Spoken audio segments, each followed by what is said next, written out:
जोहार, नमस्कार। जन मन की बात में आपका स्वागत है। मैं हूं आनंद कुमार। आज बात करेंगे जमशेदपुर की। क्या जमशेदपुर में भाजपा और यहां कांग्रेस के विधायक और राज्य के स्वास्थ्य मंत्री बन्ना गुप्ता में कोई फ्रेंडली मैच चल रहा है? क्या कोई आपस में साठगांठ है? क्योंकि हमने देखा है कि अक्सर सत्ता और विपक्ष में तनातनी रहती है।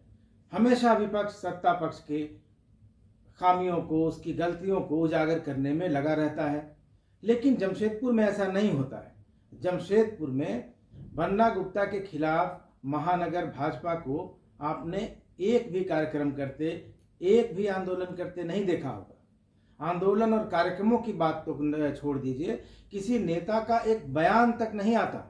और अगर मैं आपको ये बताऊं कि अगर कोई भाजपा कार्यकर्ता बन्ना गुप्ता के बारे में कुछ बोलने की कोशिश करता है, उनके खिलाफ आवाज उठाने की कोशिश करता है, तो वो आवाज बंद कर दी जाती है। और वो आवाज कौन बंद करता है? भाजपा महानगर में पदाधिकारी बनकर बैठे लोग ही, बड़े पदों पर बैठे लोग उस आवाज को बंद कर देते हैं। तो आखिर क्या राज है कि जमशेदपुर महानगर भाजपा बन्ना गुप्ता के खिलाफ एक शब्द नहीं बोलती, जबकि उसी महानगर भाजपा के वरिष्ठ पदाधिकारी एक निर्दलीय विधायक के खिलाफ सोशल मीडिया पर खूब टिप्पणियां करते हैं, निजी आरोप लगाते हैं।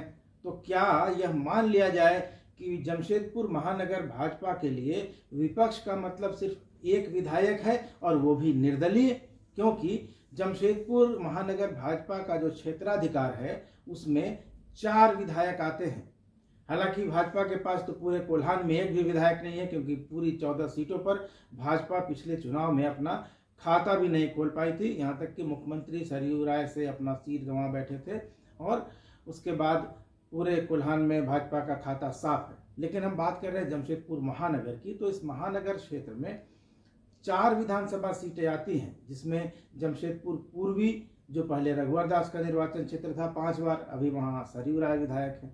जमशेदपुर पश्चिमी, जहां से बन्ना गुप्ता जीत कर आए हैं और अभी राज्य के स्वास्थ्य मंत्री है। इसके पहले 2 टर्म वहां सरयू राय मंत्री रह चुके हैं, विधायक रह चुके हैं और एक बार मंत्री रह चुके हैं। बन्ना गुप्ता भी एक बार पहले भी वहां से जीत चुके हैं और 3 महीनों के लिए वो भी मंत्री रहे थे। लेकिन इसके अलावा जुगसलाई विधानसभा का कुछ हिस्सा और पोटका विधानसभा का कुछ हिस्सा भी जमशेदपुर महानगर भाजपा के अंतर्गत आता है। तो इन इलाकों के होते हुए, 4 विधायकों के होते हुए, जमशेदपुर महानगर भाजपा का कोई पदाधिकारी न तो जुगसलाई विधायक मंगल कालिंदी के खिलाफ एक टिप्पणी करता है, न तो पोटका विधायक संजीव सरदार के खिलाफ एक टिप्पणी करता है।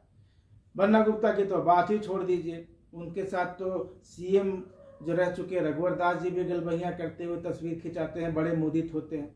और वही रघुवर दास फिर उसी सरकार के मुखिया हेमंत सोरेन पर भ्रष्टाचार के आरोप लगा रहे हैं। तमाम चीजें हुई, उनकी शिकायत पर निर्वाचन आयोग में शिकायत हुई, बाद में अब खनन घोटाले की ईडी जांच भी हो रही है। लेकिन उसी सरकार के एक मजबूत मंत्री और मुख्यमंत्री के काफी नजदीकी मंत्री बन्ना गुप्ता के खिलाफ, जो कि जमशेदपुर में चिर प्रतिद्वंदी है भाजपा का, उसके खिलाफ महानगर भाजपा से एक शब्द क्यों नहीं आता? जमशेदपुर में कोल्हान का सबसे बड़ा सरकारी अस्पताल है, जिसको हम लोग Mahatma Gandhi memorial medical college अस्पताल के नाम से जानते हैं और सामान्य बोलचाल की भाषा में उसे एमजीएम अस्पताल के नाम से जानते हैं। इतनी बुरी हालत है, मरीजों के लिए जगह नहीं है, इलाज की मुकम्मल व्यवस्था नहीं है, इमरजेंसी की हालत खराब है। लेकिन कभी भी महानगर भाजपा के किसी पदाधिकारी को वहाँ उसके खिलाफ बोलते नहीं सुना गया होगा। वहाँ आंदोलन करने की बात तो छोड़ दीजिए। तो ऐसा क्यों है? ऐसा क्यों है कि जमशेदपुर पश्चिम, जहाँ से बन्ना गुप्ता जीत कर आते हैं, वहाँ भाजपा चुनाव पिछला हार गई है, लेकिन उसके बावजूद वहाँ उसकी कोई कोशिश नहीं दिखती है कि अगले चुनाव में वो अपनी ज़मीन मजबूत करे, वहाँ अपना कोई ऐसा आंदोलन खड़ा करे कि जन समर्थन भाजपा के पक्ष में आए। ऐसा नहीं है कि बन्ना गुप्ता भाजपा को मौका नहीं देते, खूब मौका देते हैं। अभी निकाय चुनाव की ही बात कर लें। निकाय चुनावों के लिए राज्य निर्वाचन आयोग ने सरकार को जो प्रस्ताव भेजा था, उसमें 48 निकायों में चुनाव कराए जाने थे, जिनमें नगर निगम और नगर परिषद क्षेत्र शामिल थे। जमशेदपुर के 2 नगर निकाय ऐसे थे जहां इस बार पहली बार चुनाव होना था उन निकायों के गठन के बाद। इनमें पहला था जमशेदपुर का मानगो नगर निगम और दूसरा था जुगसलाई नगर परिषद। इनका गठन होने के बाद यहाँ आज तक चुनाव नहीं हुए हैं, क्योंकि पिछले चुनाव के बाद यहाँ गठन हुआ था। तो इस बार इनका माना जा रहा था कि यहाँ चुनाव होगा, और लंबे समय से यहाँ जो मेयर पद के प्रत्याशी थे या जो वार्ड काउंसिल के प्रत्याशी थे वो चुनाव की तैयारी में लगे हुए थे। लेकिन अभी जो खबरें सामने आ रही हैं कि राज्य निर्वाचन आयोग ने तो 48 जगहों पर निकाय चुनाव कराने का प्रस्ताव सरकार को भेजा था, लेकिन सरकार ने जो प्रस्ताव राजभवन को अनुमोदन के लिए भेजा कि इन जगहों पर चुनाव कराए जाएं, उनमें 48 की बजाय 46 नाम थे। 46 नाम इसलिए थे क्योंकि उसमें से मानगो नगर निगम और जुगसलाई नगर परिषद क्षेत्र को हटा दिया गया था। यह खुलासा हुआ अखबार की रिपोर्टों से। बाद में सरयू राय ने इसको उठाया, उन्होंने विज्ञप्ति जारी की, उन्होंने ट्वीट करके इस बात को बताया कि बन्ना गुप्ता के दबाव में इन दोनों जगहों का नाम हटा दिया गया था। हम बता दें, आपको याद भी होगा कि स्वास्थ्य मंत्री बन्ना गुप्ता ने घोषणा की थी कि वे अपनी पत्नी को मानगो नगर निगम के मेयर पद का चुनाव लड़ाना चाहते हैं। इसकी तैयारी भी हो गई थी, लेकिन बाद में यह पता चला कि जब मतदाता सूची का पुनरीक्षण हो रहा था, उस समय बन्ना गुप्ता जी की पत्नी सुधा गुप्ता जी का नाम मतदाता सूची में नहीं था, और न ही उनके भाई गुड्डू गुप्ता का नाम था। बाद में उनका नाम मतदाता सूची में, वोटर लिस्ट में चढ़ाया गया मतदाता सूची में, लेकिन जो वोटर लिस्ट का प्रकाशन हुआ है वो पहले हो चुका था, इसलिए इन दोनों का नाम उसमें नहीं था। तो ऐसी बातें हो रही थी, ऐसी सूचना मिल रही थी कि इस बार चुनाव में न तो बन्ना गुप्ता जी की पत्नी और न ही उनके भाई चुनाव लड़ सकते हैं, क्योंकि वे वोट देने तक के अधिकारी नहीं हैं। इसके बाद ही निकाय चुनावों के स्थगन की सूचना आई कि इन दोनों जगहों पर उनका नाम नहीं जा रहा है, और ये मुद्दा काफ़ी बड़ा था, खास करके भाजपा जैसे विपक्षी दल के लिए।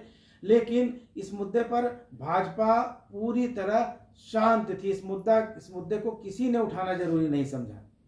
यही नहीं, खुदीराम बोस चौक पर आज मानगो चौक जिसको हम लोग जानते हैं खुदीराम बोस चौक था, वहाँ पहले खुदीराम बोस की प्रतिमा लगी थी। मानगो चौक के सुंदरीकरण पर उस प्रतिमा को वहाँ से हटाया गया था, और आज फिर उस प्रतिमा को वहाँ स्थापित किया जा रहा था। उसके लिए जो शिलापट्ट बना था उसमें स्वास्थ्य मंत्री बन्ना गुप्ता का नाम तो था, क्योंकि वो क्षेत्रीय विधायक हैं, स्थानीय विधायक हैं, लेकिन जमशेदपुर के सांसद विद्युत वरण महतो का नाम उसमें नहीं था। जो स्वाभाविक तौर पर वहाँ भाजपा कार्यकर्ताओं में नाराजगी थी। जमशेदपुर में मानगो चौक पर कार्यकर्ता जमा हो गए उद्घाटन के अवसर पर। वहाँ कांग्रेस के कार्यकर्ता पहले से थे, तो भाजपा और कांग्रेस के कार्यकर्ताओं में थोड़ी देर के लिए तनातनी हुई। भाजपा कार्यकर्ता बन्ना गुप्ता के खिलाफ नारेबाजी करने लगे, लेकिन इसी बीच ऐसी सूचना मिली कि जमशेदपुर महानगर के एक बड़े अधिकारी का कॉल आया और कार्यकर्ताओं से कहा गया कि आप बन्ना गुप्ता के खिलाफ क्यों नारेबाजी कर रहे हैं, उनके खिलाफ नारेबाजी बंद करिए। तो मजबूरन कार्यकर्ताओं को नारेबाजी बंद करनी पड़ी। अब सवाल ये है कि ऐसे राजनीतिक मुद्दे पर भी स्वास्थ्य मंत्री बन्ना गुप्ता के खिलाफ, जो कि कांग्रेस के विधायक हैं, आखिर भाजपा कार्यकर्ताओं को चुप रहने को क्यों कहा जाता है? ये कौन सा दोस्ताना है? ये कौन सा रिश्ता है? ये भाजपाई पूछ रहे हैं। हालांकि खुलकर सवाल करने से सभी बचते हैं, लेकिन जमशेदपुर पश्चिम का कार्यकर्ता पूछ रहा है कि आखिर वो क्या करे, आखिर वो चुनाव में किसके खिलाफ काम करेगा और किसके समर्थन में काम करेगा, क्योंकि यहाँ तो सत्ता और विपक्ष दोनों एक ही समझ में आ रहा है। उनको पता ही नहीं चल रहा है कि बन्ना गुप्ता यहाँ भाजपा के विधायक हैं या कांग्रेस के विधायक हैं। ये बता दें आपको कि जमशेदपुर पश्चिम विधानसभा में 7 या 8 मंडल है, जिनमें साकची का पश्चिम, सोनारी, कदमा, बिष्टुपुर, उलीडी, मानगू, आजाद नगर, MGM जैसे मंडल आते हैं। ये सारे मंडलों के कार्यकर्ता असमंजस में हैं, वो तय नहीं कर पा रहे हैं कि आखिर वो करें तो क्या करें, क्योंकि बन्ना गुप्ता जो हैं वो उनके खिलाफ आप बोल नहीं सकते हैं।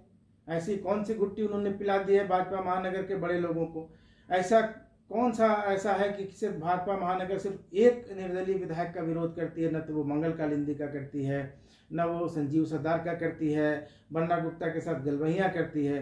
तो पूरा जमशेदपुर पूर्वी में के जो विधायक है सरयू राय, जमशेदपुर भाजपा का पूरा जोर उन पर लगा हुआ है। सोशल मीडिया से लेकर ज़मीन तक पूरी की पूरी भाजपा सिर्फ एक व्यक्ति के विरोध में इतनी अंधी हो गई है कि उसे असली विपक्ष और विपक्ष में अंतर समझ में नहीं आ रहा है कि वो किसका विरोध करे, असली विपक्ष कौन है। भाजपा जमशेदपुर में पूरे भ्रम में है और इसी भ्रम में वो अगला चुनाव अगर लड़ेगी तो इसके क्या नतीजे होंगे ये मतदाता ही तय करेंगे। हम तो आज जनमन की बात में बस इतना ही कहेंगे। नमस्कार, धन्यवाद, मिलते हैं अगली कड़ी के साथ।